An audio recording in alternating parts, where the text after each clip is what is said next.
And we're back one more time for another episode of The Horror Guys. I'm Brian. I'm Kevin. And as usual, we've got 4 movies and a short for you. On week 246. It is. That's a lot of movies. A lot of weeks. And this is the continuation of our sequels month. September of sequels. September of sequels. And we're really sticking to it this week. We've got nothing but sequels. Heavily sequels. What do we got? We got Dawn of the Dead, which is a sequel, but it's not Night of the Living Dead Part 2. It basically Not officially. is. Yeah, but it is. It's a sequel.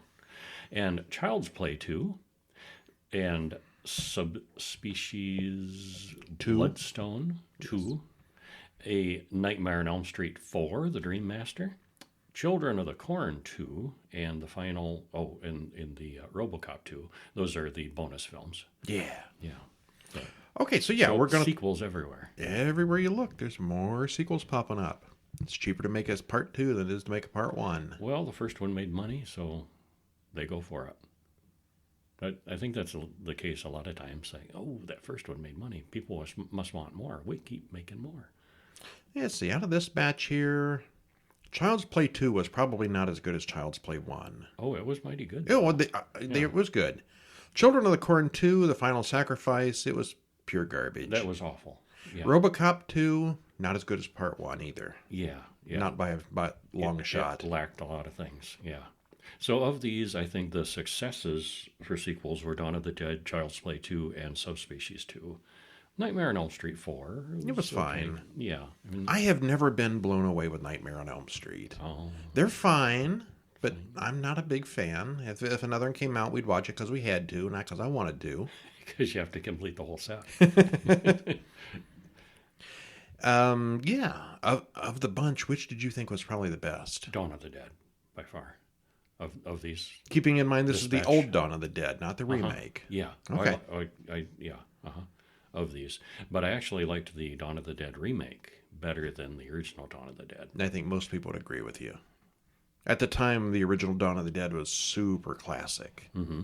But yeah, the remake is a much better movie. But this one was good. I liked it. I'm totally hooked on Subspecies now. Those were all consistent.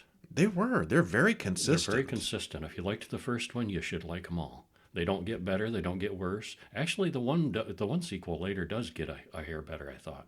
They add more stuff to it. The one with the bad doctor. I think that's number 4. Oh, yeah. Uh-huh. Yeah. But yeah, if you like the first one, that's rare when you can say that about a series of sequels. I'm really kind of shocked that consistent. Subspecies has never had a TV series. Yeah. It seems like it would lend itself really well to it. Yeah, it does. There's a lot of lore going on there. There's a lot of backstory there. Mm-hmm. Maybe the people involved just didn't want to do it. Yeah, maybe. Yeah. All right, so we're going to start out going back in time to 1978. Before all the remakes, we're going to watch Dawn of the Dead. And it was written and directed by George Romero. Stars David Emge, Ken Foree, Scott Reiniger, and Galen Ross. 2 hours and 7 minutes. So it's the longest of the zombie movies Dawn of the original Dead, 3. The 1978. Next morning. No, not exactly. Well, not exactly. But it does follow up reasonably close after the initial one, within a week or two. And the greatest way to summarize this when you're discussing this with the other one, somebody asks, is that the one in the mall? It is the one in the mall. There yes. you go. And everybody knows that. The main character of this movie is the mall. Any mid-level horror fan who, has kind of seen some of them or, isn't solid on which one is which and everything, is that the one in the mall? Yep. Well, spoiler-free, it's an excellent shuffling zombie movie with lots of action, gore, and characters you care about. This is before zombies learn to run. The setting, mostly in the mall, is fun too. It made us nostalgic for the days when malls were more of a thing, with better variety of store types in them. We would rank it as the top of the original trilogy. Yeah, there's still a few holdout gigantic malls that have a huge selection of stores and stuff. I don't think malls in general are anywhere near. That's where I was going. Local malls, cities malls, just the regular ones are blah. They're if they're still open, they're all clothing stores, heavily clothing stores. Very few interesting stores. A lot of them are just half empty or worse. Yeah, I remember when I was little. So this was kind of a nostalgic thing, because this is how I remember malls being. Malls were the center. Well, they even mention it here. The mall was the center of many people's lives. Mm-hmm. They come here out of habit because that's what people do. Yeah. And I think young people today, maybe not even all that young anymore, don't realize what a big deal malls used to be. Mm-hmm. After school, you'd go to the mall to hang out. Yeah. Now they got signs saying no one under 18 admitted or on whatever. a Saturday, go and hang out at the mall. Yeah. Yeah. Or even after you're dead, you can go hang out at the mall. You can go back and try to shop some more. All right. Well, tell us what happens. Well, a news crew watches some experts arguing about the current situation on the news. They're arguing about the dead rising from the ground after the first film, The Night of the Living Dead. So this takes place a little bit after that. The man on the TV explains all the rules of the zombies. So they Shoot them in the head and so forth. We're at a transition point. The zombies have not taken over everything yet. They're enough to be noticeable everywhere. They're a problem. But there's still plenty of humans, so yeah, there's still some hope, but yeah, they're fighting them. Well, the people behind the cameras comment on the authorities' mishandling of the situation. And there's an argument with the producer, and the news people all walk off the job. Well, martial law has been declared, and things are falling apart pretty quickly. Well, Stephen comes in and tells Fran to meet him on the roof at 9. He'll bring the helicopter. These are news people. Well, meanwhile, the mostly racist police are surrounding an apartment building full of minority criminals. They're still fighting crime. Are they criminals, though? Yeah. Oh, they are, okay. Yeah, it was gangsters. There was drug stuff. But they seem kind of eager to shoot a lot of them. They're definitely, trigger-happy cops, Well, the Puerto Ricans shoot first, and it's a bloody mess. But the problem is that there's zombies in the mix now. Well, Roger is with the cops, and he helps them raid the place. He ends up shooting one of his own bloodthirsty men to stop them. And there are undead in the apartments, overflowing and in the hallways, and this is all very traumatizing for Roger, who leaves and meets up with Peter, another cop. Roger tells Peter about his friend with the helicopter. An old priest comes in and talks about the dead in the next room. And what they see next, convinces them to run for it. Whole room full of dead people. Yeah. Who aren't dead. And like these two guys, it's still to the point where people are not quite on board with, like, oh, the dead are not rising. That's not possible. But they become convinced. Yeah. Well, Stephen and Fran refuel the helicopter and run into armed men. But Peter and Roger arrive and scare away the looters, and the four fly away. Well, Peter's a black man, and there's some mild tension right there from the start, but they work it out. He talks about his brothers. Mm-hmm. You mean real brothers or like black brothers? It was a 70s thing. Yeah, 70s humor. Yeah, but they're all getting along okay. They fly over the army and rednecks hunting in big parties, and it is like a party. It shows it going on. Beers and everything. Yeah, and target and shooting at the living dead. Yeah. Well, they stop for more fuel, run into more of the undead. We see that Stephen's not a very good shot. Without anything better in mind, they land on the roof of a shopping mall. And from the skylight, it looks like there's not that many dead inside. So they get down, they barricade themselves in the mall offices and eat survival rations for the night. And this place is, for some reason, is equipped like a bunker. It's got a whole room full of MREs and water and stuff. Lucky for them. Well, Peter suggests that they can clear out the entire mall and have access to everything. So they turn on the lights, music, fountains, escalators, the whole thing. Zombie shoppers all get confused, shuffling around. They take advantage of the confusion. Peter and Roger break into a Penny's and go shopping. And they have a lot of fun. Wind up with a wheelbarrow full of supplies. Do they still have Penny's? Some malls do. I think it still exists. There's none around here anymore. Yeah, I don't. Penny's, not and here, Sears, but I think Kmart, all gone. Oh, Kmart is gone. Yeah. Sears is gone. Are they Yeah. completely? Oh, I Completely? think No? so. Okay, I thought they were still clinging on. Well, they're none around here. No, yeah. Well, Stephen manages to kill a zombie finally. He gets his kill. And they use the fact that some stores have 2 levels to their advantage. And they're doing their thing. Fran tries to defend herself against the littlest, weakest zombie ever. There's a Hare Krishna, with a tambourine. I get you with my tambourine. Ding, ding, ding, ding, ding. Yeah. Well, the three guys are out in the mall, and she's in the office area by herself, and this one zombie manages to wander in. And there is a lot of dark comedy in this. Yes. And that was definitely a point. Like this, how innocuous is a little Hare Krishna guy with a tambourine. And he's a tiny little guy with big glasses. So yeah, smaller than her, and yet, it's an undead, so she's absolutely terrified, and he's trying to bite her. So, Well, the guys do get back just in time to rescue her. Stephen mentions that Fran is pregnant, and the couple talks about whether an abortion is a good idea or not. This was in the 70s. Abortion was, different then. And thought of different then. Plus the situation they're in, like, is this where you want to have a kid? So there's some debate, Well, Fran says that the bright and pretty mall is kind of a prison too. It's just a big one. But we've got everything we need right here. But she wants to learn how to fly the helicopter herself too, just in case.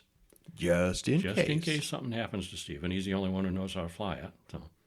Well, we cut to zombies shambling through the things they did in real life. They kind of act out of habit. Peter and Roger drive semi-trucks to block the mall's entryways. And that's not as easy as it sounds, but they get the job done. There's some close calls, and Roger cracks up a bit. And Peter picks him up right away, but Roger gets sloppy and gets bit. Oops. And we know what that means. I think he knows what that means, too. I think they know what that means, yeah. Well, they bring Roger inside and bandage him up, and he's in a lot of pain. Peter and Stephen drop down into the hunting store for guns and ammo, and then they take one of the prize cars for a ride, shooting as they drive through the place. They lock the mall doors from the inside. Doesn't take long to hunt down and kill all the zombies inside the mall, and then it's cleanup time. It took surprisingly longer than I thought it did, from my memory, to get rid of all the zombies inside. Yeah. There were a lot in there. There were quite a few, yeah. Their initial assessment looking through the skylight, it didn't look like very many, but yeah, there were lots of them in there. Yeah, it took a while. Yeah. Well, Fran says that Roger's leg infection is getting worse. Peter says he's seen lots of guys get bitten, and none lasted more than 3 days, so they all know what's going to happen. The guys make a fake wall, and they decide they're really going to hide out because what if humans show up? Well, so they build a false wall and basically hide the rooms that they're in, which is very clever, I think. And then we get a shopping for free at the mall montage. Peter says when there's no more room in hell, the dead will walk the earth. But they're still outside, pawing at the windows, trying to get in, but they can't. So they're good for now. Except Roger takes a turn for the worst. He knows what's coming, and as much as the rest of them, and asks Peter to take care of him when he goes. He doesn't want to try to come back. Well, he does die, and he does in fact come back, and Peter does take care of it. He's sitting there with a gun waiting for him to get up, and it takes care of things quickly. Yeah, he does, yeah. Well, months pass. Fran is looking more pregnant. The news broadcasts end, and Stephen starts to lose hope and gets antsy. So things are getting worse outside, apparently. Stephen teaches Fran how to fly the helicopter, but the problem is some raiders, a motorcycle gang, spots the helicopter in the air and follows it to the mall, planning to get in. And they are well-armed. I mean, they're kind of chaotic, but they're tough and well-armed, and they're ready for battle. Well, they have to fight all the zombies in the parking lot first. There's a lot of zombies out there. So there's quite a scene of battling zombies. Inside, Stephen and Peter lock up all the stores so that it'll look like they were never there. And the men outside do get in, break the big doors, which also lets more zombies inside. Stephen says the mall is ours and starts shooting at the raiders. Of course, this tips them off that the mall isn't empty. Peter climbs back into their hiding place, but one of the raiders sees him go in. Well, Stephen gets trapped in an elevator shaft and is shot in the arm. The raiders have what they came for and ride out, leaving a mess behind them. Yeah, if Stephen hadn't been shooting at them, they'd have just taken what they wanted and gone. Yeah, they would have been better off. They didn't want to live in the mall. Yeah, just should have barricaded themselves and let them have what they wanted, yeah. Which was their plan all along. He just wasn't big on following instructions. Yeah. Well, Stephen gets bitten before Peter can get to him. Well, Fran wants to run to Stephen, but Peter said it's better just to wait and see. We see later that Stephen is a zombie now, too. And since zombies act on instinct, he makes his way back to the hideout, and the other zombies follow him. Well, Peter sees him coming, tells Fran to go up to the helicopter, get away from there. He doesn't want to go along. Peter shoots Stephen, and Peter puts a gun to his own head, and he thinks he's going to kill himself, and then changes his mind. Runs to the helicopter. Talk about changing your mind at the last minute. And Fran has just about taken off, but she waits for him. They don't have much fuel, but it's better than staying there. Is it, though? Just the two of them. We don't know what happens to them after that. Okay, so this is, in our opinion, the best of the original trilogy. You betcha. I mean, the original is a super classic, but this one's really got a much better story. Mm-hmm. The first one is the dead rise up and some people hide in a house and spend the night. Yeah. The third one is just dumb. That's the one where the army base gets attacked, and everyone in that movie is just stupid. There's a lot of bad choices made in that movie. Yeah. But forgetting the zombies, who wouldn't want to live in a mall? Mm-hmm. A mall from that era. And I think that was the best part of the movie, is the fantasy of living in the mall and having everything you could want. Mm-hmm. People today do not know how malls used to be. Well, I thought it was fascinating to see how the inside of a mall worked with the controls and the power plants and all that industrial stuff underneath. Mm-hmm. And this is exactly what malls of the 70s and 80s really looked like. This was filmed in a real mall. Yeah. The stores on the wall, many of them at least, were recognizable. Yeah, they filmed at night when the mall was closed. Mm-hmm. Yeah. As the remake showed us, the whole thing gets a lot harder when the zombies aren't slow. The individual zombies in this one are not particularly tough or scary. They're just shambling dead folks. There's a lot of gore, but the zombies are mostly just people painted blue. It's got the expected humor and social satire, but it's living in the mall that really sells this one, I think. Yeah, me too. Liked it. Yeah. Okay, what's next? A Nightmare on Elm Street 4, The Dream Master, from 1998. This is Freddy Strikes Back. Yes. Yeah. Which was directed by Rennie Harlan, written by Wes Craven, William Kotzwinkle, and Brian Helgeland? Works for me. Okay. It stars Robert Englund, Rodney Eastman, and John Beckman. Runtime's an hour and 33 minutes. There's a trailer in the show notes. Spoiler free, what happens? This continues from the third one, if you recall. That was the Dream Warriors. And there were some surviving Dream Warriors, same actors, in fact, from the last film. And it goes with that, continues with them, and expands on more of the dream fighting and dream sharing idea. And this one really has a steady body count as Freddy kills his way through a bunch of youngsters. All in all, if you liked 3, you'll probably like this one. It's about the same level. Yeah, more psychic teens. Yeah, and kind of very much a continuation of the same story from 3. Well, we open at Freddy's house. Kirsten goes inside and strange things start happening. The house is all torn up and looks very haunted. Through a series of unfortunate events, she winds up in the basement of an old factory. Huh? Well, she calls for Joey and Kincaid to come and help her, and they're both pulled into her dream as well. They're the Dream Warriors. They can pull each other into dreams and fight back. Uh-huh. It's Freddy. He was here. He's coming back for us. But wait, he was destroyed at the end of the third movie. That's what the boys say. How can Freddy come back? Yeah, in the dream, a giant dog bites her, and all 3 teens wake up. Well, as the teenagers go to school, we get to meet some of the other characters. Alice has a crush on Dan. Rick and Kristen are a couple. Kincaid and Joey weren't... Is it Kristen or Kirsten? I think it's Kristen. Okay.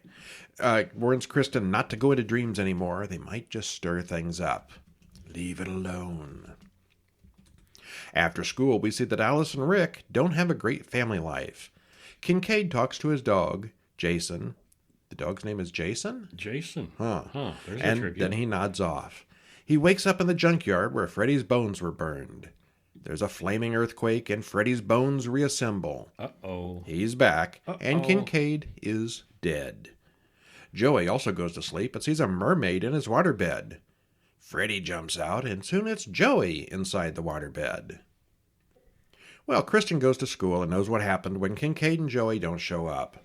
And And if we could just pause there for a moment, I always had a problem with his death. You know, The waterbed? yeah, the parental unit comes in and screams because he's inside the water mattress. Uh-huh. And how did this happen? You know, and there's no, you know, there's no comment further anywhere in the movie. Like, well, that's physically impossible. Nobody says, you know, how did he drown in the waterbed mattress inside it? You know what I mean? There's just no comment whatsoever about how physically impossible that is, and that has always bothered me. Even then, it bothered me, and it still does. If you cut it open in any place, it is going to spill everywhere. And it wasn't cut open. It was still sealed. He was inside it. But there's no mention of that. It's a suicide. Kincaid died last night. No. Oh, Joey. No, it's Joey. Yeah. Yeah, Kincaid was the junkyard guy. Okay, well, Yeah. Anyway, just a point that bothers me. Kristen, Alice, Rick, and Dan go to Freddy's old house. Kristen's mother interrupts and takes Kristen home before dosing her with sleeping pills. Oh, that's not good. You're going to get a good night's sleep, young lady. Kristen dreams of herself at the beach until Freddy shows up as a shark. She soon finds herself in Freddy's basement again, and this time she pulls Alice into her nightmare too. Freddy kills Kristen, but first, Kristen gives Alice her dream power. So yeah, in the first 15 or 20 minutes, they have just managed to kill all the original cast from the previous movie. You know, it's another one of those, at least it wasn't quite as abrupt, but it's one of those where, you know, those people you liked from the previous movie, Doom. We'll just get rid of them right away and start with new people. Dream Warriors, the next generation. Yeah. Well, Alice talks to Sheila, the math whiz and inventor stereotype, with asthma. Sheila nods off during a big exam. Freddy appears and kisses her, and he sucks her dry. Back in class, she dies of an asthma attack. Dan and Alice talk about Freddy. He doesn't believe her story. Rick tells Dan their town's history isn't exactly safe for teenagers. Alice sits through a really boring class lecture on dreams. They're talking about dreams. It makes you want to go to sleep. Yep, it does. And have Rick some dreams. goes to sleep in the restroom and ends up in Freddy's world. Rick is killed in a ninja battle against the invisible Freddy.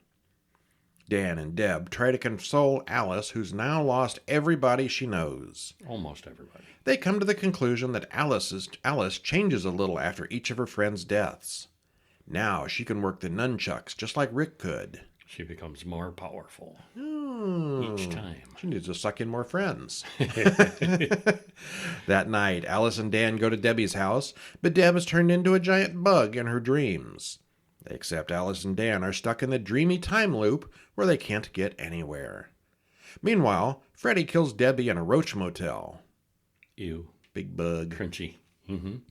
Alice looks at Dan and says, "I've collected like the others." Dan gets hurt in a car wreck and is sedated for surgery. Alice goes through all her new abilities, and we get her getting ready for dream combat montage before taking some sleeping pills. The doctors wake Dan up, leaving Alice alone with Freddy. Alice uses karate against Freddy, but he laughs it off. "You've got their power, but I've got their souls." She blows a hole through Freddy with Sheila's invention. "I am eternal," he boasts. Yeah, that's a problem with fighting somebody who can't be hurt. Yeah. Really. Yeah. I remember that going back to the first one where she's having the dream and Freddy, you know, lops off his own fingers with his razor hand. Mm-hmm. And, you know, at that moment I was like, oh, they're doomed. Like, what are you going to do against this guy? If he can do that to himself and, you know, he can't be hurt, you know, how are you going to fight him? Yeah, you're going to lose. You can't. Yeah. Alice holds up a mirror for Freddy to see himself, and all the souls he's eaten tear their way out of him. Freddy dies, and all the souls escape. What? Okay. There's never been a mirror in any of these movies before? Well, anyway, out in the real world, Dan and Alice talk. She sees Freddy's reflection in the fountain. Is it really all over for him? Yes. I'm sure we'll never see him again. He's really dead this time, and we'll never see him again. Yeah. Yeah. Well, it continues on where part 3 left off with the Dream Warriors still active, at least for as long as they live. This one expands on the idea of the dream magic by giving Alice completely different powers. She absorbs the powers of the people who die in dreams. Uh-huh.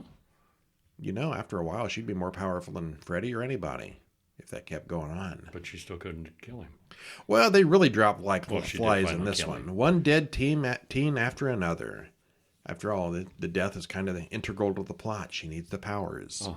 Robert Englund got top billing this time, and he is hammier than ever now. We're entering the hammy phase of Freddy. Yeah. Yeah, he was not funny in the first movie. He was a very serious, scary guy. Serious, yeah. He had a few quips in the second one, but yeah, it's It's to the full quip point. No. Yeah. Yeah, pretty much. All right. Well, how about our short film? It's one called Caught, which was brand new this year, and directed and written by Douglas Sullivan. Stars Matt O'Leary, Jessica Cook, Decker Ordoin, and the runtime. It's not that long. It's not an hour. The runtime It's a short film. It's a short film, and we have made a mistake here in our notes on the runtime. It's a short film. Well, synopsis: Carter's mom tells him he has to be really quiet, and of course he laughs. And he's not the least bit quiet. She tells him to hide under the bed and then turn out the lights.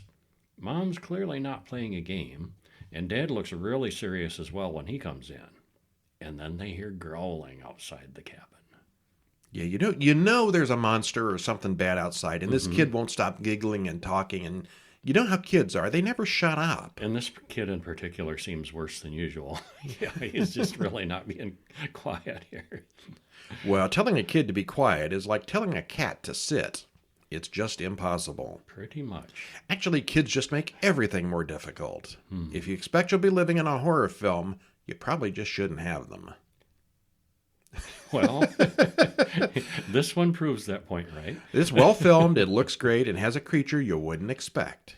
Very nice. We liked it. Yeah, very nicely done. All right, well, let's see. Oh, my favorite of the week. Bloodstone.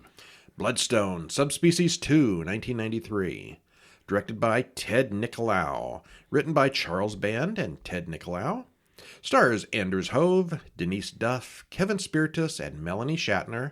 Hour and 26 minutes. And Melanie Shatner is, yes, that Shatner. Yes, the daughter of William Shatner. Yes. There's not really much resemblance there. No, there isn't. Yeah, and she's a better actor, I think. she talks like a normal person. Yes. So spoiler-free what it's about. Well, this was a good sequel on par with the first one, maybe even a little better. The practical effects and makeup are really good, lots of gore, lots of gross outs, and it leaves us well set up for the third film, which they actually filmed simultaneously. Yes. So they were ready for the sequel this time.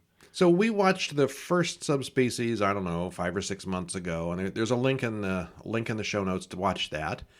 And then there's actually 5 of them now. The 5th one came out just this year after like a 20-year hiatus. And that's a prequel. It is a prequel.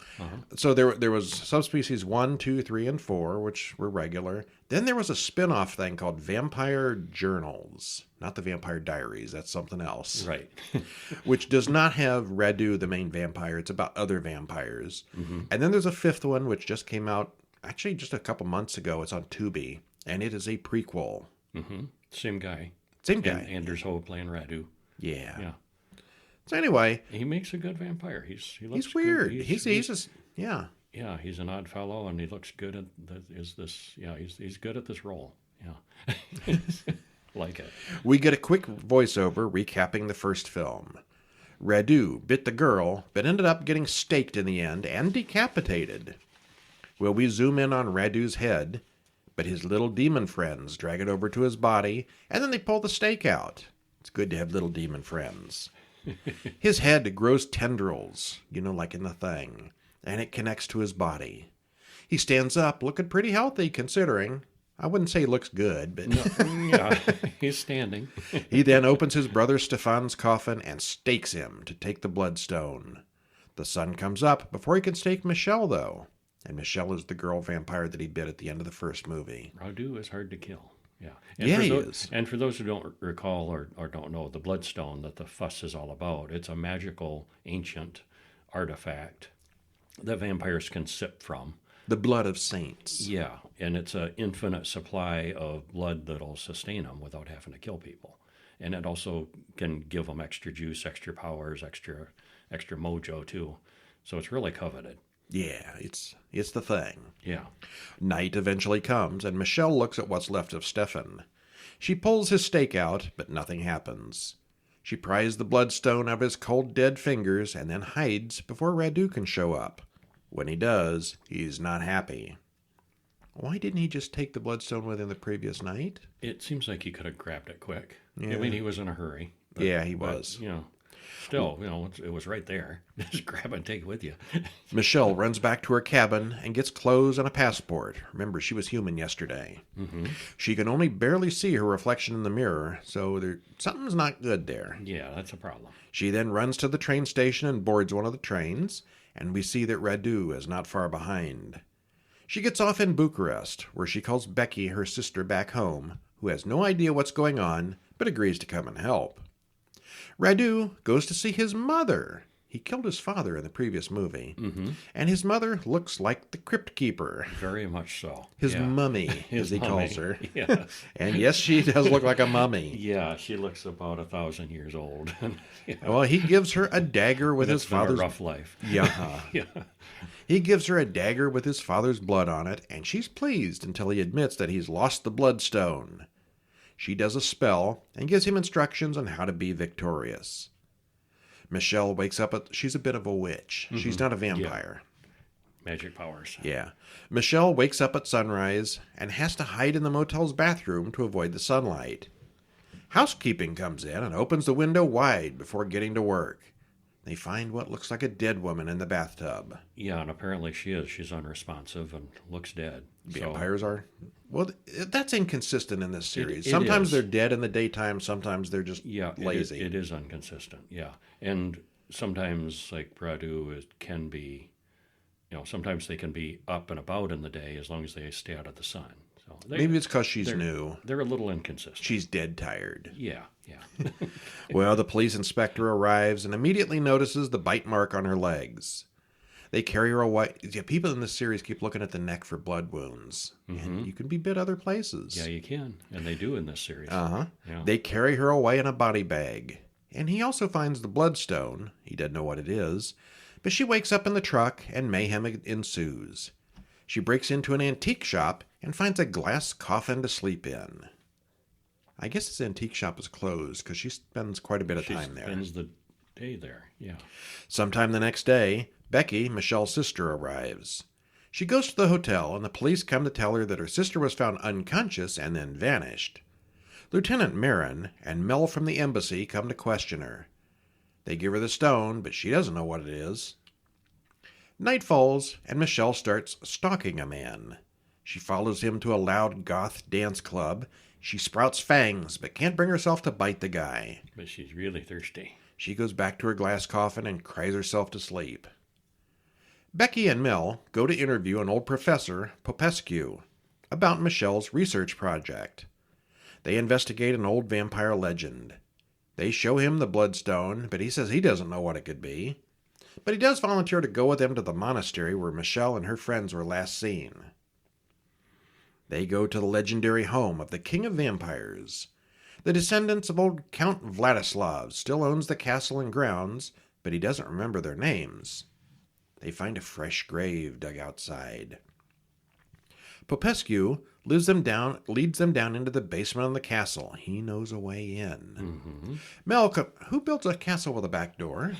Oh, they should have a back door. They probably have a side door on both sides, too. Well, Mel complains that it's getting late and they should head back. They go upstairs and all the torches are already lit. This is one of my pet peeves in horror movies. Who lit the torches? You go down to this deep Who lit all cave those candles? that nobody's been into for 1,000 years, and there's candles lit everywhere. Or torches, or both. Yeah. Yeah. So Radu wakes up and comes right to them. He tells them to leave, and they do. Well, nothing further. Well, that was easy. You're in my castle, get out. Oh, sorry, sir, we're gone. Yeah. He's a weird-looking guy, but they don't seem to notice. Well, Radu then follows them into town. Becky goes to her motel as Michelle watches from the shadows. Becky catches up and demands to know what's going on. Michelle takes the Bloodstone back from Becky and takes off again. Michelle drinks from the Bloodstone, which solves her hunger problem. She feels much better after that. Radu shows up, makes a speech, and takes the stone away. Radu then takes the Bloodstone to his mummy. He complains about Michelle's blood polluted by his good brother. If you remember back in the first film, Stefan was the one who actually was he the one who actually turned her? Yeah, I believe so. Yeah, and he's a good vampire, so she's kind of a mess. So she's got, goodness in her. Ew. Ew. Becky tells Marin and Mel about her meeting with Michelle. Popescu tells them the story of King Vlad and the Bloodstone. Lieutenant Marin says the story of Dracula is a myth, but he shows them a picture of the Bloodstone. Mel doesn't believe any of it, but Becky does. She's seen the Bloodstone. Yeah, Dracula's a myth, but King Vlad is real. They're kind of the same person in the first film. At least that was the impression I got. Kinda, but here they're saying, nah, that Dracula, that's just a story. Well, they would, wouldn't they? Yes. Michelle returns to the dance club and picks up that same guy she abandoned the previous night. This time she does bite him, but gags on the blood. But she gets over it real fast and finishes him off. Meanwhile, Radu pays a visit to Becky, who is asleep in her room. He's about to bite her when the phone rings. It's Michelle, begging for help again. Becky finds Michelle, who is covered in the dancer's blood.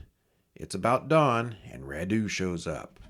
Michelle doesn't want to die, so she agrees to go with him for the day. They find a tomb, and they both go to sleep. Someplace in the dark. Becky goes back to Popescu and updates both him and Mel about Radu. Popescu has all the tools a vampire hunter would need. Mel bows out, thinking it's all insane. He works for the embassy. It's not political. Popescu and Becky go back into that same tomb, and they find the unhappy couple asleep inside. Popescu then falls over. Turns out Mummy, who's not a vampire, has stabbed him from behind. Yeah, she can stay up all day. The old woman cackles maniacally. Very crypt keepery. Very. Yeah. Night falls, and Michelle eventually wakes up to hear Radu and Mummy tormenting Becky. Radu offers to share Becky's blood with Michelle, and Michelle is tempted. Instead, Michelle stabs him in the face with a knife and sets Mummy on fire. And I like how they never name this person. She's just Mummy. Mummy, yeah. Radu gets up and stabs his shadow with a knife. The shadow then turns into his real hand, so she stabs him several more times, including once right in the skull. Oh. He falls down. That's gotta hurt, even if you are a vampire. Yeah. Yeah. Michelle releases Becky, and Becky stakes Radu. That stops him. The two girls run outside, but it's still daylight, so Michelle pops back in. She backs herself down the hallways until Mummy grabs her from behind. Oh, that's the end of this movie. It's to be continued. Oh, no. Good thing there's a part 3 coming up. Good thing, yeah. Well, Radu is just as much fun as he was in the previous film. I love how his shadow behaves. Yeah, that's some cool stuff. Now, in the Bram Stoker's Dracula, his shadow did some weird stuff. Mm-hmm. This one, it's not quite that weird, but it's a very neat camera trick. Easy for you to say. Yeah. Still, if he'd have been more proactive rather than just lurking all over town, he'd have gotten what he wanted several different times. Yeah. It felt like he was pulling his punches sometimes. This was filmed at the same time as Part 3, so the cliffhanger ending was pretty much expected. Other than that, it's pretty good. Yeah, pretty good. All right, then for another sequel, we've got Child's Play 2 from 1990, directed by John Lafia, written by Don Mancini, stars Alex Vincent, the kid from the first movie. The kid keeps coming back through many of these. Jenny Agutter, Jarrett Graham, and of course Brad Dourif is the voice of Chucky. Mm-hmm. Hour and 24 minutes. Spoiler free. Despite the police and his mother knowing about Chucky at the end of the last movie, Andy is on his own again with no one believing him. It's sort of a throwaway line that his mother's been institutionalized. They think she's insane. And the cops are nowhere to be seen. The ones. The cops aren't talking. The ones that witnessed are apparently, Yeah. It's fast-moving and violent with a lot of dark humor and a higher body count than the first film. They put a lot of money into the effects and the sets and stepped things up quite a bit with Chucky's expressions. If you like the first Child's Play, you'll probably enjoy this. Mm-hmm. I gotta say I like the first one better, but I think the dolls and the effects and things were better in the second one. Yeah, there was so much to like about this one. Yeah. Kind of balanced, yeah. And if you watch the Chucky TV series, this is one of the more important films. Yeah, it is. All right, well, what happens? Well, we open on the burned, melted remains of what's left of Chucky from the first film as the credits roll. And there's a montage as the skin is replaced, new limbs are added, he's spray painted with more freckles. And then we cut to a limousine driving to the good guy's factory. Mr. Sullivan gets out. The company is doing damage control over the story that got out about their murderous toy. So they know about it too. Mm-hmm. They've done a quality control check on the doll, and everything comes up normal. Except when the technician goes to put the eyes in, he gets shocked and blown out a window. I'm sure that was just an accident. Just a coincidence. Yeah, just an accident. Yeah. Well, meanwhile, Andy's in therapy. His mother has been institutionalized, it's mentioned, and he explains all about Charles Lee Ray to his social worker. Grace, the foster child coordinator, wants to send Andy to live with Phil and Joanne Simpson. On the way home, they're almost run over by a good guy's truck. Andy meets Kyle, the other foster kid in the home. She's an older woman. Okay, she's supposed to be a teenager. She's expecting to be thrown out at any time. Well, I mean, she is, so she's supposed to be right at the age where she's aging out of the foster system. Yeah, but in the meantime, it's big sister kind of thing. Well, Andy finds a good guy doll in the closet, and he freaks out. And Joanne apologizes and says she will get rid of Tommy, not even thinking of his previous... I'm Tommy. I'm your friend to the end. Well, meanwhile, the good guy's lawyer, Matson, takes the Chucky doll out to his car to dispose of. Chucky calls Grace to find out about Andy posing as Uncle Charles. Chucky calls on the phone. He calls Grace, and this is his Uncle Charles. I'm trying to get a hold of him. Well, Chucky fakes out Matson and grabs him from behind while he's driving, makes him drive to the Simpsons' house, and then kills the guy. So, it's the first death. And you don't see Chucky driving cars. He has to get somebody else to do it for him. Yeah, because he's a teeny little thing. Yeah. Well, Chucky trades places with Tommy the doll, who he buries in the backyard. They have different names, but they all look the same. Yes, they do. Well, Chucky has Andy tied to the bed, and they're going to play hide the soul. Then Kyle comes in and unties him. And she's like, he didn't tie himself up like that. But she seems to think, nothing of this. Like, he did that to himself. Well, Phil and Joan come in, and they think Kyle tied him up. Phil throws the doll into the basement and locks the door. And Chucky's nose is bleeding, so he knows he's turning human again. And if he doesn't get out of this body, he's screwed. He knows it. Well, Chucky follows Andy to his first day at the new school. The teacher gets mad at Andy and locks Chucky in the toy closet. Andy climbs out the window, and then Chucky kills the teacher. Phil isn't pleased with Andy's behavior. And the doll is still laying at the bottom of the stairs where Ray left him last night. It's all in Andy's head. Well, Phil and Joan argue about Andy needing more help than they can offer. Except that night, Andy takes matters into his own hands. He goes downstairs with an electric knife. He's going to dismember Chucky. Except Chucky's not there anymore. Surprise! Yeah. Well, Andy and Chucky fight for a bit until Phil catches Andy with the knife and, of course, gets the wrong idea. And that doesn't go anywhere because Chucky kills Phil. And, of course, they're going to blame Andy for this. Well, Joanne and Kyle soon rush in and find Phil dead, and they do get the wrong idea about Andy. So Grace comes to get Andy. He's going to be staying at the center for a while. Kyle finds the Chucky doll and takes him out to the trash can. She goes outside and finds the remains of Tommy in the dirt. And if that's Tommy, then who has Andy been playing with? She looks in the trash again, and Chucky is gone. Uh-oh. Uh-oh. And Kyle goes inside to find Joanne has been murdered as well. So Kyle is now a believer when Chucky attacks her. And she sees him clearly. No doubt at that point. Yeah. He makes her drive him to the orphanage center. Fire alarm center sounds and all the kids file outside. Grace confronts Kyle and Chucky, but she only lasts a few seconds. Andy and Chucky get a lift in the back of a newspaper truck, and Kyle chases after them. And they all stop and run inside the good guy's factory. "No more, Mr. Good Guy," is Chucky's quip, as he recites his voodoo spell, and the clouds begin springing up outside the building. Chucky finishes his spell and then gets a nosebleed. It's too long. It's been too long. He's stuck in the doll. Uh-oh. Yeah, the spell didn't work. He's not pleased. He is PO'd, yeah.